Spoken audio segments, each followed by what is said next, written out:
Doctor বাবু, এখানে সালমান নামে একটা পেশেন্ট আছে, আজকে তার চোখের অপারেশন হবে, আমি টাকা নিয়ে এসেছি। ও আচ্ছা, আপনি পেশেন্টের গার্জেনকে ডাকুন, এখানে একটা সই করতে হবে। আমি তো কাউকে চিনি না, কি করে ডাকবো বলুন? ও ঠিক আছে, সিস্টার সালমার গার্জেনকে ডেকে দিও তো। ঠিক আছে স্যার।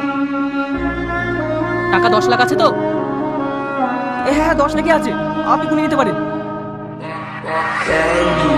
কিছু বলছেন ডাক্তারবাবু? 10 লাখ টাকা ক্যাশ কাউন্টারে জমা হয়ে গেছে, এখনই অপারেশন হবে, আপনি এখানে সই করুন।